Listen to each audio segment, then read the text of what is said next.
मेरे गुरु महेश्वर शिव को मेरा प्रणाम है। इस कालखंड के प्रथम शिव के शिष्य और हम सबों के परम आदरणीय साहब श्री हरिंद्रानंद जी, जो हम सबों का सौभाग्य है यहाँ उपस्थित हैं, उनके चरणों में मेरा प्रणाम है। उनकी शक्ति दीदी नीलमानंद, सभी शिव शिष्यों के तरफ से, हम सबों के तरफ से उनको प्रणाम है। और चेन्नई के इस प्रथम शिव गुरु महोत्सव में उपस्थित आप सभी गुरु भाई और गुरु बहन के चरणों में मेरा प्रणाम है। प्रथम मैंने इसलिए कहा क्योंकि कहा जाता है कि जिसका आगाज अच्छा हो उसका अंजाम भी उतना ही सुंदर होता है।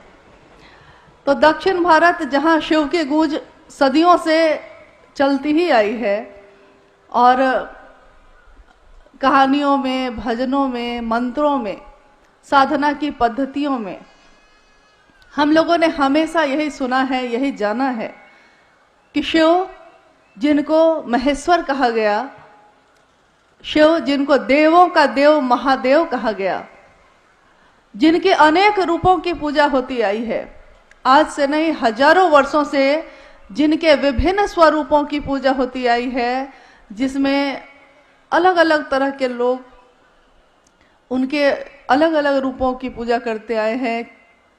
कुछ लोग महाकाल के रूप में पूजित करते आए उनको, कुछ लोग महायोगेश्वर के रूप में, कुछ लोगों ने महाओढ़रेश्वर, कुछ ने कपालिक किसी ने महा शमशानी के रूप में पूजा है, तो किसी ने निहंगी और उमा के पति के रूप में पूजा है। यानी हमारे इस दुनिया में, हमारे समाज में, हमारे परिवार में और व्यक्तिगत हम में हमेशा से ये रहा है कि शिव की पूजा होती आई। पूजा कौन करता है? कहा जाता है कि पूजा मन करता है हमारा। मन ही किसी से जुड़ता है, मन ही किसी को छोड़ देता है। यानी पूजा में भी हमारे मन का शामिल होना बहुत जरूरी है। आपने सुना भी होगा कि मंत्र की, अगर किसी मंत्र का उच्चारण कोई करता हो तो घर में बुजुर्ग कहते हैं, अरे मन में थोड़ा ध्यान लगाइए। यानी कि मन को थोड़ा उस देवी या देवता की तरफ ले जाइए जिसके श्लोक की आप लगातार जिसको पढ़ रहे हैं, जप रहे हैं। यानी मन ही किसी से जुड़ता है और मन ही किसी से नहीं जुड़ता। सबसे जरूरी यही आज तक हम लोगों ने समझा कि मन जिसको अपना समझता है, जिसकी परवाह करता है, हम मेरा है ये तो मैं उसकी परवाह करता हूँ, मेरा नहीं है तो मैं उसकी परवाह नहीं करता। इसी मैदान में जब शुरू में यहाँ का फोटो भेजा गया था तो यहाँ क्या था? चारों तरफ बड़ी बड़ी झाड़ियाँ थी, घास थे उगे हुए। आज जब आपके गुरु शिव का महोत्सव यहाँ हुआ तो आपने इसी जगह को कितने सुंदर ढंग से साफ सुथरा करके सजा दिया है। मेरे गुरु शिव का महोत्सव है आज, तो इस जगह को सजा दिया। कल को फिर आप नहीं आएंगे देखने। क्यों नहीं आएंगे? क्योंकि आपको लगेगा कि ये मेरा तो था ही नहीं, ये मेरा है ही नहीं।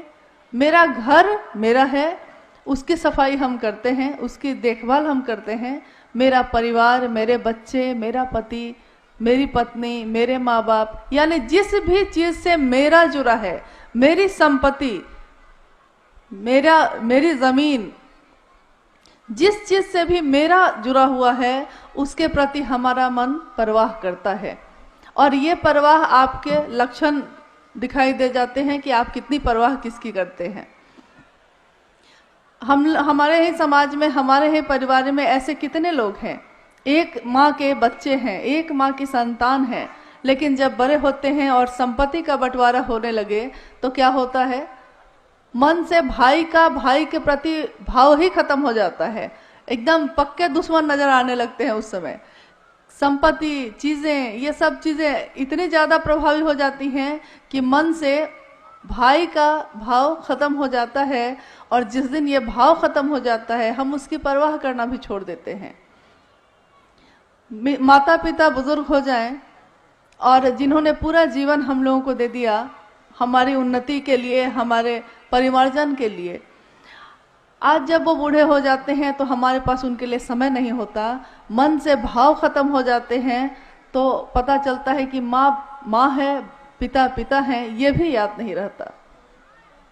तो वो शिव जो हजारों हजार साल से पूजित तो हुआ, घर घर में जिसकी पूजा हुई, शिवलिंग पे जिसके प्रतिदिन न जाने कितने जगहों पे जल का अर्पण किया जाता है, नमः शिवाय मंत्र की गूंज हर जगह होती है, और उनके महामृत्युंजय मंत्र ओम त्र्यंबकम यजामहे कितने जगहों पे, मंदिरों में, घरों में उसके जप होते हैं।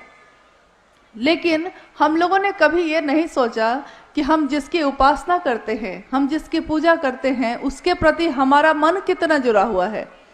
क्योंकि पूजा पे भी हम बैठते हैं तो हमारा मन कहाँ होता है। आप सुबह सुबह नहा के पूजा जब करने जाते हैं तो क्या सही में उसी देवता या उसी भगवान, उसी शिव के प्रति आपका मन पूरी तरह समर्पित होता है? आप नहाए हैं, आपने पूजा की सामग्री ली है, आप बैठे हैं, लेकिन आपका मन कहाँ भटक रहा है? किसी का तो भटक रहा है कि रसोई में क्या बन रहा है, किसी का तो ये कि जितनी जल्दी हो अगरबत्ती दिखाते हैं और चल देते हैं क्योंकि दुकान खोलना है, किसी की ट्रेन छूट रही है, किसी की बस छूट रही है। ऐसी स्थिति में और ऐसे युग में खड़े हैं हम, जहां हमारा मन बेचैन बेचैन है, हर तरफ शोरगुल है, हर तरफ बेचैनी है, कहीं मन शांत नहीं होता। तो अब प्रश्न ये उठता है कि तब हम लोग ऐसी कौन सी साधना करें, ऐसे कौन से मंत्रों का जप करें जिससे हमारा मन उस शिव की तरफ चल सके। तो मंत्रों का जप करने बैठते हैं, मन भटक जाता है, साधना करने बैठते हैं, मन भटक जाता है, यहाँ तक कि हम योग और उपासना करने बैठते हैं तब भी मन भटक जाता है। लेकिन एक बात आपने गौर की होगी, अगर हम किसी से बात करते हों, अगर हम किसी से बातचीत करते हैं किसी भी विषय पे, तो उतनी देर तक हमारा मन उसी विषय पे लगा रहता है, चाहे वो व्यापार हो, चाहे वो पैसा हो, चाहे वो खेती हो, चाहे वो घर की कोई समस्या हो। अगर किसी एक विषय पे हमने बातचीत शुरू कर दी है, यहाँ तक कि आपने देखा होगा कि अगर राजनीति पे बात शुरू हो गई तो धीरे धीरे आसपास के सारे लोग उसमें शामिल हो जाते हैं। अगर क्रिकेट का मौसम है, क्रिकेट की बात हो रही है, सारे लोग उसमें शामिल हो जाते हैं। यानी अगर कोई एक व्यक्ति सही नियत से किसी एक विषय की बात करना शुरू करता है और अगर उस बात में ताकत है तो वो आसपास के सारे लोगों को खींच लेता है। इसी तरह जब हम शिव की बात भी करना शुरू करते हैं तो एक तो खुद हमारा मन उस शिव की दिशा में फोकस होने लगता है, केंद्रित होने लगता है, और जिससे हम बात कर रहे हैं सामने वाला वो भी धीरे धीरे शिव के तरफ उसका मन होने लगता है। यहाँ तक कि मैं और वो जो बात कर रहे हैं तो आसपास के लोग भी धीरे धीरे रुक के सुनने लगते हैं कि क्या बात हो रही है, क्या बात आखिर कर रहे हैं ये लोग, ये क्या है 3 सूत्र, ये क्या है शिव को गुरु मानने की पद्धति। क्योंकि शिव के जगत गुरु स्वरूप की बात कोई नई बात तो नहीं है, ये हजारों, जब से ये दुनिया है, जब से उस शिव ने इच्छा की और सृष्टि सृष्टि हुई, तब से ये दुनिया कायम है और तब से शिव के सारे रूप भी कायम हैं। लेकिन अगर कोई बहुत अच्छा डॉक्टर हो और हम उससे दिखाने ही नहीं जाएं, तो उस डॉक्टर की कोई गलती नहीं होती, हम में बीमारी है और हम जाते ही नहीं दिखाने। यहाँ तक कि अगर दूसरे कहते भी हैं कि अमुक डॉक्टर बहुत अच्छा है, जरा आप वहाँ क्यों नहीं दिखा लेते, तो हम सोचते हैं कि अच्छा उसने कहा है कभी दिखा लेंगे, या फिर क्यों दिखाएं, उसके कहने पे क्यों दिखाएं, तो नहीं जाते। इसमें उस डॉक्टर की कोई गलती नहीं, गलती तो हमारी है कि हमने सुना भी, जाना भी, लेकिन हम गए नहीं। बहुत सुंदर कोई स्कूल है और हम अपने बच्चे को भेजेंगे ही नहीं, तो न तो उस स्कूल का कोई दोष है, न तो उस स्कूल में पढ़ाने वाले शिक्षकों का कोई दोष है। दोष उसका है जिसने सुना तो है, जाना तो है, लेकिन समझ के भी वहां गया नहीं। शिव गुरु है, जगत के गुरु हैं। ये आज हम और आप नहीं कह रहे हैं, ये तो हमारे ग्रंथों में लिखा है, हमारे उपनिषदों में लिखा है, शास्त्रों में लिखा है कि वो विश्व गुरु हैं, वो आदि गुरु हैं, प्रथम गुरु। और उनसे सुंदर, उनसे बड़ा न तो कोई है, जिसकी पूजा देव भी करते हैं, जिसकी पूजा जीव जंतु भी करते हैं, यहाँ तक कि पशु भी जिसकी पूजा करते हैं, क्योंकि महादेव पशुपति नाथ भी कहलाए, वो महादेव हमारे आपके जैसे सामान्य लोगों का गुरु हो सकता है। इससे बड़ी बात, इससे असाधारण घटना इस जीवन में, इस दुनिया में नहीं घट सकती। क्योंकि आज तक हम लोगों ने तो यही सुना था, जाना था और समझा भी यही था कि वो शिव ईश्वर है, बहुत दूर है उसकी सत्ता, बहुत ऊपर है वो, और हम कहाँ बहुत साधारण लोग, हमारे पास है क्या? न हमसे मंत्र जप होता है, न हमारा मन केंद्रित होता है, न हमें संस्कृत आती है, न तो हमें बहुत सुंदर कोई बात आती है, तो वो शिव मेरा नजदीकी कैसे हो सकता है? ये सोच सोच के आज से नहीं, हमने जब से जन्म लिया है तब से लेके आज अभी जिस जीवन में हम खड़े हैं अब तक हम लोगों ने यही सोच सोच के अपने जीवन के अधिकांश समय को गंवा दिया कि शिव सीधे नहीं मिल सकता। तो कभी किसी का सहारा लिया, कभी किसी का लिया, कभी पुरोहित, कभी ज्योतिषी, कभी किसी पंडित, कभी किसी का, क्योंकि खुद पे ये विश्वास ही नहीं था, सोचते ही नहीं थे कि हम सीधे भी उस शिव से जुड़ सकते हैं। इसी काल में आप कहेंगे कि आखिर किसी व्यक्ति का नाम क्यों लिया जाता है जब शिव की बात हो, लेकिन आपने सुना होगा शिव की पूजा जिसने भी की, शिव की भक्ति जिसने भी की, शिव का शिष्य जो भी हुआ, शिव उसी के नाम से प्रसिद्ध हुए। यहाँ तक कि उनके बड़े बड़े मंदिर भी अपने भक्तों के नाम से हैं। शिव अपने शिष्यों से जाने जाते हैं, शिव अपने भक्तों से जाने जाते हैं। तो आज के इस अभी के युग में एक व्यक्ति का जन्म हुआ जिनके बारे में आपने अभी सुना थोड़ी देर पहले। मंडल सर कह रहे थे कि शिव की शिष्यता की पृष्ठभूमि क्या है, उसकी व्याप्ति क्या है, उसका उद्देश्य क्या है, क्योंकि हर काम को करने के पीछे एक कारण होता है। तो वो व्यक्ति जिनका नाम, जिसको हम लोग प्यार से अभी कह रहे हैं वरेण्य गुरु भ्राता साहब श्री हरिंदानंद जी, उनके जीवन में बहुत सी घटनाएं होती चली गई, हमारे आपके जीवन में भी होती हैं। लेकिन आपने सुना होगा कि सेब तो रोज गिरा था, न्यूटन को ही क्यों दिखाई दिया कि सेब नीचे क्यों गिरता है? आप कहेंगे कि हमने भी देखा था, आपने भी देखा था, देखा तो सबने था, लेकिन जिसने लोगों को बताया नाम तो आज उसी का आता है। तो शिव गुरु हैं, विश्व गुरु हैं, जगत गुरु हैं, आदि गुरु हैं, प्रथम गुरु हैं, देवों के देव हैं। ये हमने सुना है, कहानियों में पढ़ा है, अपने बुजुर्गों से सुना है, मंत्रों के जप में सुना है, लेकिन आज तक हम लोगों ने न तो ये समझा न किसी और को बताया। तो जब साहब श्री हरिंदानंद जी के जीवन में कुछ ऐसी घटनाएं हुई जिससे उनका मन ये सोच के कि शिव, जब गुरु के बारे में कहा जाता है कि गुरु साक्षात पर ब्रह्मा, तो वो पर ब्रह्मा यानी शिव, ईश्वर शिव, वही गुरु क्यों नहीं हो सकता? क्योंकि हम लोगों ने आज तक यही सुना था कि गुरुर ब्रह्मा गुरुर विष्णु गुरुर देवो महेश्वर, गुरु साक्षात पर ब्रह्मा गुरुर देवो महेश्वर, गुरु भगवान होता है, गुरु महेश्वर है। तो वो महेश्वर, वो शिव खुद गुरु क्यों नहीं हो सकता? ये सोच कर ही साहब श्री हरिंदानंद जी ने शिव को गुरु बना लिया। और उससे पहले वो जितनी भी साधनाएं उन्होंने की थी, चाहे वो शमशान की साधना हो या योग हो या मंत्रों का जप हो, सब कुछ छोड़ दिया और कहा कि शिव अब मेरे गुरु हैं और अब जो करेंगे वही करेंगे।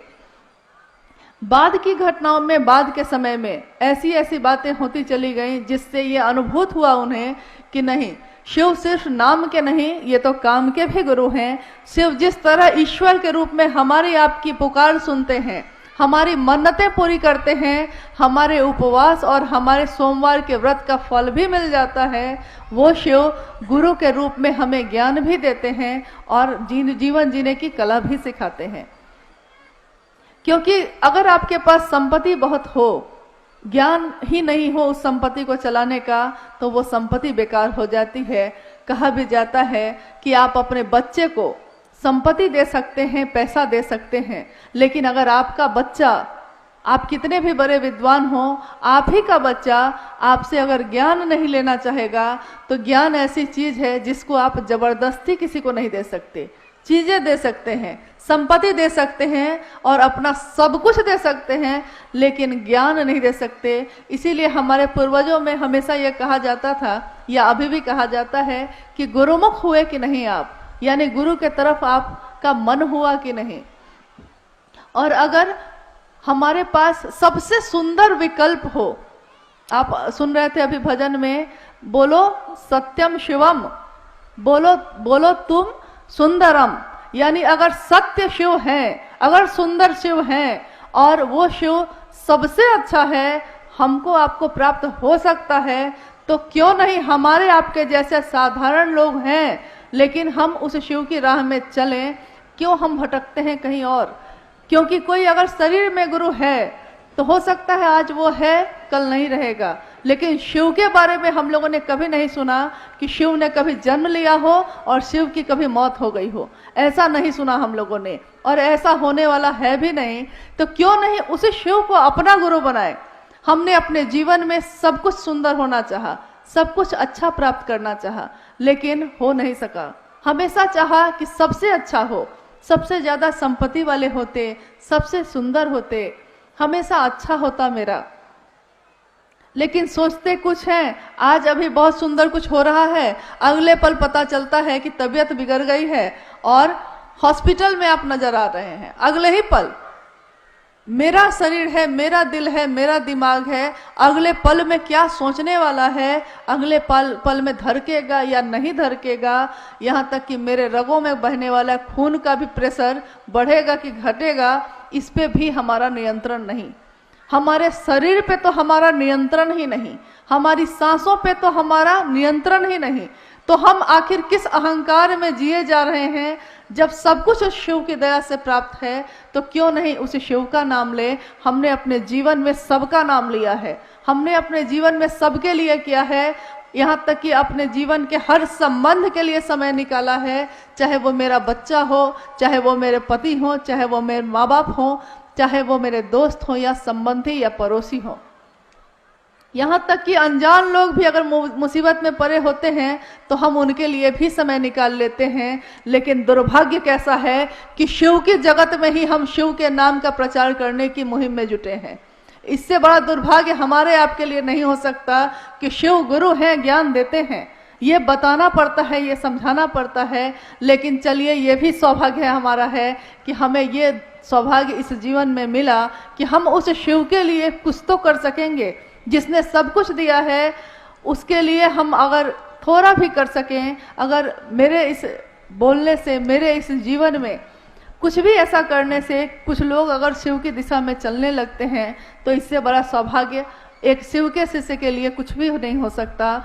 शिव का शिष्य अपने गुरु के लिए कुछ नहीं दे सकता, क्योंकि वो शिव शरीर में दिखाई नहीं देता। न तो उसको आपके किसी भी वस्तु की चाह है, न तो उसको आपके रुपए पैसे की चाह है, न तो प्रसाद का भोग ही खाता है वो तो निहंगी शमशानी मदमस्त शिव है।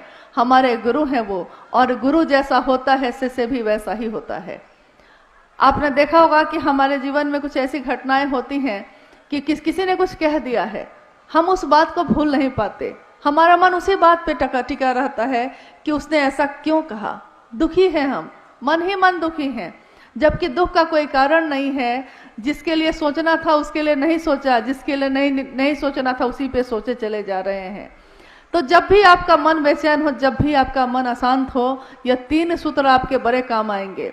और ये हम नहीं कहते, हम लोग ये कहने नहीं आए हैं कि नहीं आप करिए ही, ये तो एक जांच का विषय है। आप परीक्षा कर सकते हैं, आप करके देख सकते हैं। अगर आपको लगे कि नहीं इसका कोई परिणाम नहीं है, तो आप स्वतंत्र हैं नहीं करने को। लेकिन अगर आपको लगता है कि शिव का नाम लेने का परिणाम है, तो उस शिव को भूलिएगा मत। इस शिव के कार्य में हमारी आपकी सहभागिता यही रहेगी कि हमने क्या किया है। पूरी दुनिया ने सब कुछ किया शिव के लिए, लेकिन मैंने क्या किया, ये मुझको थोड़ा विचार करना होगा, थोड़ा रुकना होगा। हर व्यक्ति शिव का नाम ले रहा है, शिव से प्राप्त कर रहा है, लेकिन उस शिव के प्रति कृतज्ञता ही नहीं है, कोई एहसान ही याद नहीं है। तो हम कैसे शिव की संतान, या हम कैसे शिव के शिष्य, या कैसे हम भक्त। यानी आइए आज हम लोग थोड़ी देर में उन साहब श्री हरिनानंद जी की बात सुनेंगे जिन्होंने अपने जीवन में वो ज्वाइंट सेक्रेटरी कैबिनेट बिहार सरकार से अवकाश प्राप्त एक प्रशासनिक पदाधिकारी रहे। उनके परिवार के में भी शिक्षा का ही माहौल रहा। उस माहौल में एक ऐसी संतान बन के वो निकले जिन्होंने अपने जीवन, लौकिक जीवन में तो अपना जो चरम था उसको देखा ही, पारलौकिक जीवन में भी लोगों का एक जो आवेश पैदा करना होता है, एक जो संदेश देना होता है, क्योंकि हमको भी कुछ मिलता है, लेकिन हम में से कितने लोग ऐसे हैं जो कुछ बढ़िया मिला हो तो चाहते हो कि दूसरे को भी थोड़ा बांट दें। इस जगत में, इस दुनिया में हर व्यक्ति इसी चाह में चलता है कि कौन मुझको जान ले, कौन कहाँ मेरी स्थापना हो जाए, मैं ही गुरु क्यों नहीं बन जाऊं, क्यों नहीं ये सारे लोग मेरे ही शिष्य बन जाएं।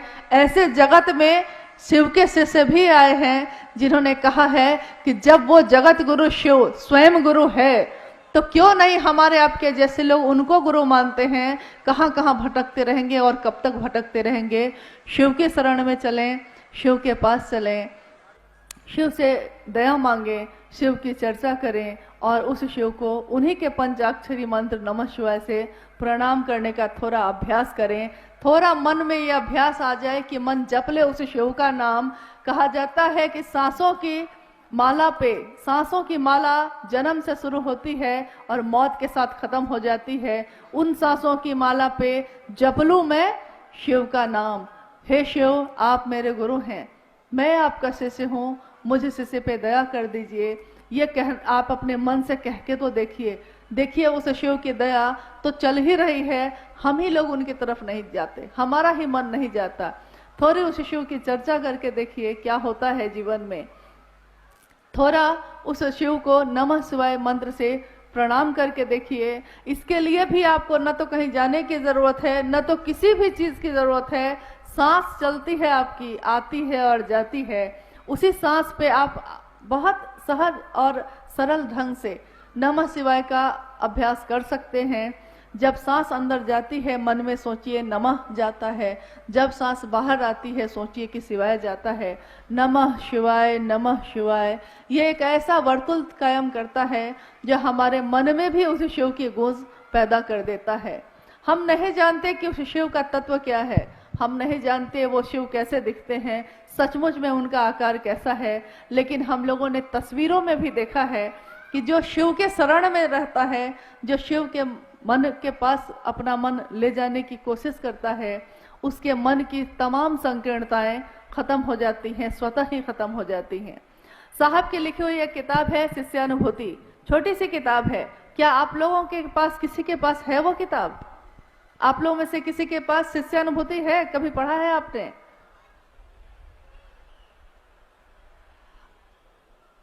नहीं है क्या? नहीं मिली, किसी को नहीं मिली। उसमें शिष्यानुभूति का अर्थ ही होता है एक शिष्य की अनुभूति। और आपको सुन के अच्छा ही लगेगा कि उसका मूल्य यही है, मूल्य के आगे लिखा हुआ है आपका शिव का शिष्य होना। आप शिव के शिष्य हो जाएं, यही उस किताब का मूल्य है। एक शिष्य की अनुभूति के बदले में हम और इससे ज्यादा कुछ नहीं दे सकते। तो उसमें लिखा है साहब ने कि शिव भाव के शिखर की तलहटी में ही समस्त संकीर्णताएं तिरोहित हो जाती हैं। ये जो हमारी दुनिया बटी हुई है जाति, धर्म, संप्रदाय, लिंग, वर्ण और भेदों से, ये सारे भेद स्वतः ही खत्म हो जाते हैं जब हम शिव की बात करते हैं। आपने देखा होगा सावन के समय में हम लोग सोचते हैं कि शिव के लिए जल लेके चले, सारे लोग एक साथ चलते हैं नमः शिवाय बोल बम बोलते हुए, और एक साथ शिव के भजन, शिव के गीत गाते हुए चलते हैं। हम भूल जाते हैं कि हम किस जाति के हैं, हम भूल जाते हैं कि हम किस संप्रदाय, कहाँ के हैं, कैसे हैं, क्या रंग रूप है हमारा, अमीर है या गरीब है। थोड़े दिनों की यात्रा में अगर शिव की गूंज होती है, शिव का नाम लेते हैं, तो हमारे मन की ये सारी संकीर्णताएं खत्म हो जाती हैं। सोचिए अगर पूरे जीवन में ये गूंज हो जाए, पूरे जीवन के पल प्रतिपल और हर सांसों में उस शिव को नमन हो जाए, तो क्या नहीं हो सकता। एक शिव के शिष्य के लिए कुछ भी असंभव नहीं है। मानव ही ऐसा है जो जीव से शिव हो सकता है, जिसमें एक संभावना है, ठीक वैसे ही जैसे एक बीए में एक संभावना होती है पेड़ बन जाने की, संभावना है वो, लेकिन अगर आप उसको रोपिएगा नहीं, उसको धरती में गाड़िएगा नहीं, उसकी सेवा नहीं करिएगा, तो उसमें से, उस बीए में से, उस बीज में से पौधा नहीं निकल सकता, फूल पल्लवित और पुष्पित नहीं हो सकता। शिव का प्रेम भी हम में आप में जन्मजात ही पैदा होने के साथ ही है, लेकिन हम लोग उस शिव के प्रेम को भूल गए हैं। आइए इस शिव गुरु महोत्सव के माध्यम से, शिव की बात के माध्यम से हम अपने मन में बड़े उस बीए को थोड़ा सिंचित करें, थोड़ा सींचे, अपने मन के भाव से, अपने विचारों से, अपनी बोली से, अपने प्रणाम से, ताकि हमारे मन में भी शिव की शिष्यता पल्लवित हो, पुष्पित हो और हमारा आपका जीवन भी शिवमय हो। थोड़ी देर में साहब श्री हरिनानंद जी से हम लोग सुनेंगे कि कैसे हम अपने गुरु की दिशा में चल सकते हैं, किस तरह चलें, क्या करें। इसके लिए थोड़ी देर में वो तुरंत उपस्थित होंगे और हमारा अनुरोध होगा उनसे कि हम सभी शिव शिष्यों को ऐसी ऊर्जा दें ताकि आने वाले समय में हम अपने शिव के लिए कुछ भी काम आ सकें। हमने अपने जीवन में सबके लिए किया, थोड़ा शिव के लिए भी करें। आइए चलते हैं और आप सभी के चरणों में मेरा प्रणाम है, इसी अनुरोध के साथ कि आज मिले तो हैं, लेकिन इस मिलन को भूलिएगा नहीं, इस बात को भूलिएगा नहीं। हम न रहेंगे, आप न रहेंगे, लेकिन हमारी संतान, हमारे परिवार, हमारे इस दुनिया में शिव का नाम चलता रहे। बस यही हमारा सबसे बड़ा कार्य, सबसे बड़ी सहभागिता शिव के गुरु कार्य में होगी। आप सभी के चरणों में मेरा प्रणाम। मेरे गुरु का यह कहानी, शिव गुरु का यह कहानी, जाने दुनिया